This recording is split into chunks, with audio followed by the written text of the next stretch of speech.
Gibson of the International Secret Police. Ceiling zero, ceiling zero, ceiling zero, ceiling zero, ceiling zero.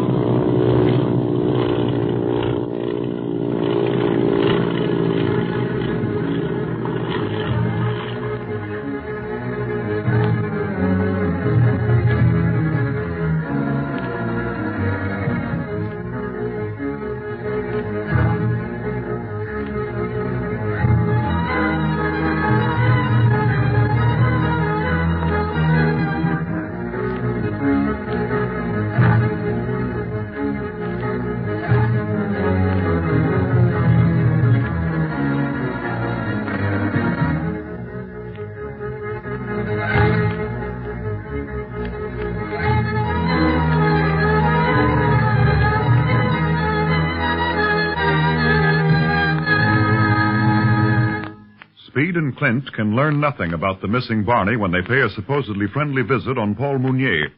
Neither do they reveal to him that they know he is the octopus.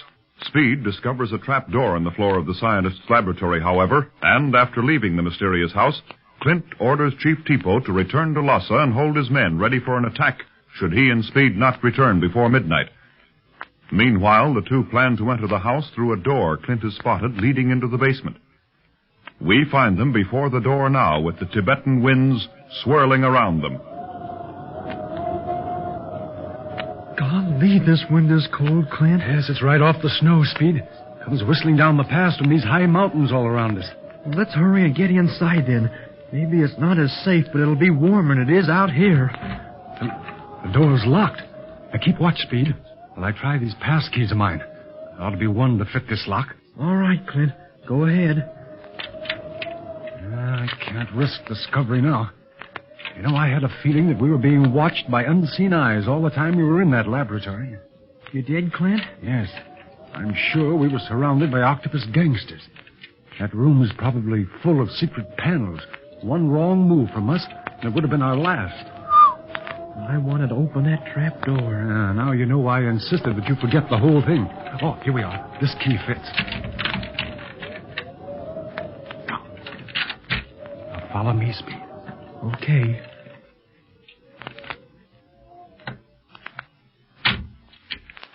Hey, that's funny. We can't hear the wind at all now. Yes. That means these rooms are soundproof. Get out your flashlight, Speed. There's not a window in this place. Okay, I've got it. Looks just like any other empty room. But why is it soundproof? Hey, that's right. The octopus told us he hadn't investigated any of this house outside of the laboratory and his living quarters, and yet this room is as soundproof as a modern light radio station. That proves he wasn't telling the truth. But we didn't need that proof, Speed. Though Chief Tipo might have learned something from this. Let's see what else we can find. Now stay close behind me. All right. I think I'll put my light out to save the battery. If we're going to start moving, it'll be better to just have one in case we run into somebody. Yeah, that's a good idea. Well, come on now. Let's see what's on the other side of that door over there. And whatever you do, Speed, don't stumble over anything. Don't make any noise whatsoever. I won't, Clint.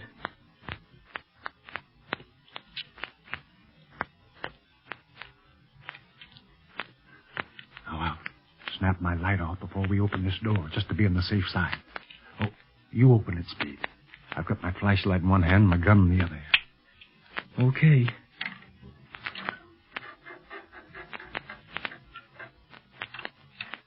It's all dark in there, too. Throw your light around then. There goes. Another empty room. Well, let's go in and investigate. I think I'll leave this door open, though, in case we want to make a hasty exit.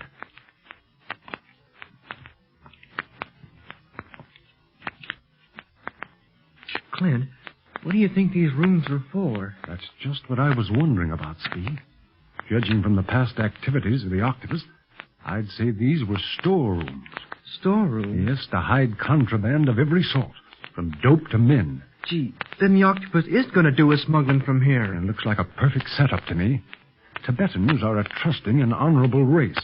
Now, their police are more like peace officers, working to help Tibetans in every possible way, rather than be on the lookout for criminals. But they have criminals here, don't they? I mean, criminals of their own? To the north, yes. Brigands that roam the wild and windy stretches of the Shangtang or the Great Plateau. But since these plains are only inhabited by a few shepherds, well, no one bothers the brigands because they rob to eat rather than because they like crime. Then the octopus could smuggle almost anything out of Tibet, and protected by his disguise of Paul Mounier, could get away with it. Unless we stop him, Speed. Oh, but let's not stand here talking. We have a lot to do.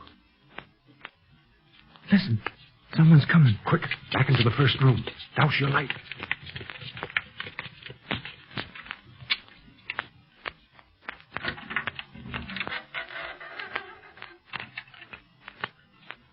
Somebody's in that room we just left.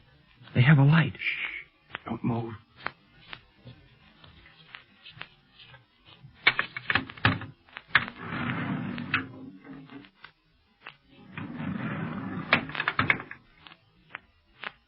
All right.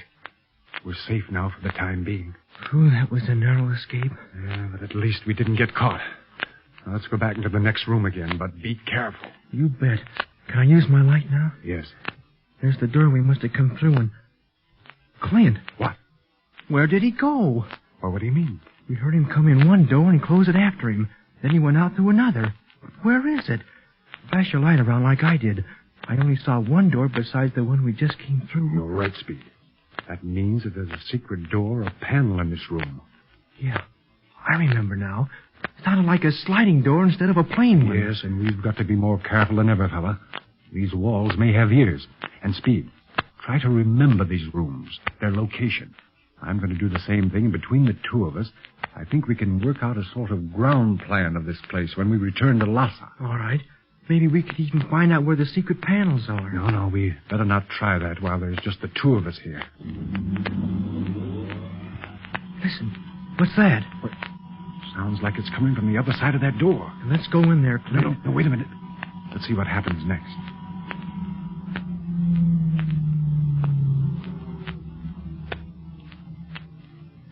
Well, whatever it is has happened. Well, let's take a look now, huh? But be careful. I will.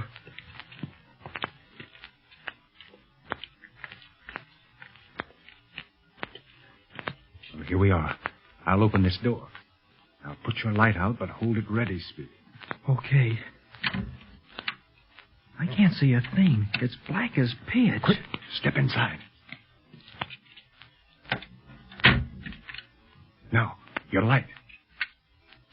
Gee, look at all the stuff in this room. Speed, you're looking at something that most people have never seen. What's that? A medieval torture chamber. Huh? Well, you read about it in your history books. Rooms where every conceivable torture is inflicted. Well, look, here is a rack. In here, you see, the thumb screws. Gosh, but what are they doing here now, in the 20th century? Probably placed here by whoever first built this castle, Speed. But what interests me more is that they're all in workable condition. You see, the thumb screws have recently been oiled, and all the other torches bear signs of recent repair. Then you think the octopus is planning to use this torture room, Clint? Knowing what he's done in the past, yes. Clint, listen. I am. See, Speed? I believe we're under the laboratory. Do you think so? Yes, as near as I can compare our movements down here with its location. And if that's the case, we should see what's under that trap door you tripped over. Sure thing if we're in the lab. I'll throw my light up there and see. Look, it is a trap door or something, Clint. Yes. And that humming sound we heard from the other room must have been something that was being raised through that floor. Clint, do you think it was Barney? I don't know, Speed, but seeing this torture dungeon makes me more anxious than ever to find that big ox.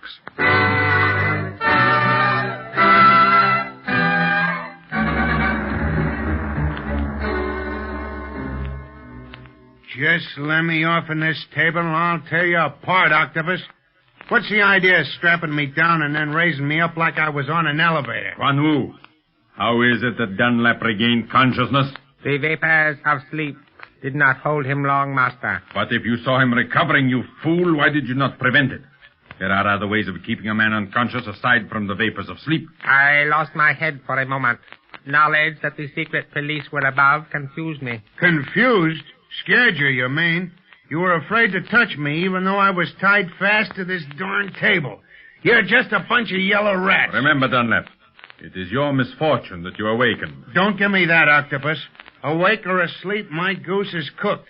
Your pal Quan Wu told me that much. So? And what else did Quan Wu tell you? Nothing, Master, I swear it.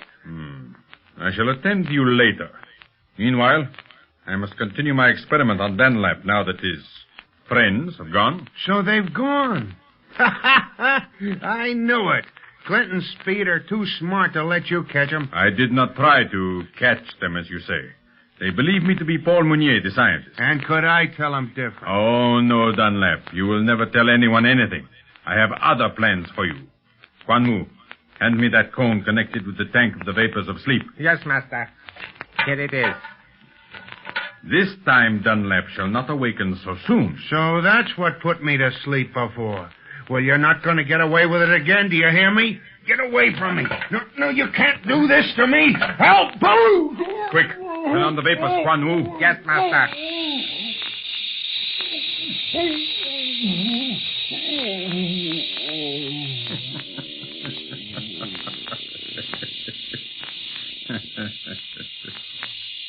He is asleep now. Yes, but I'm giving him a larger dose. This time he must not awaken before I have learned all that I wish from him. You really think the thought recorder machine will work, Master? If I were as sure of you as I am of these machines, Quan Wu, I would have nothing to worry about. But you can trust me. I told Dunlap nothing. I can trust no one who loses his head in emergencies. It is the first time. It shall not happen again. See that it doesn't, Quan Wu, because if it does, I promise you, you will not have another chance. I shall remember. And now, take this cone away. Dunlap has had enough. After all, I do not want to destroy him. Yet. Yes, Master. Now, to continue with the record of his thoughts. But where's the helmet? Helmet? Yes, the one that fits over his head. Oh, I remember. I disconnected it when he began to regain consciousness. I feared his cries for help would arouse the suspicions of the secret police, so I removed the helmet the better to muffle his cries. Well, where is it? It must be still in the torture chamber below us.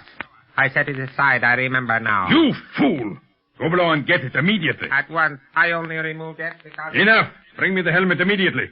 Go below to the torture chamber before I really lose my temper.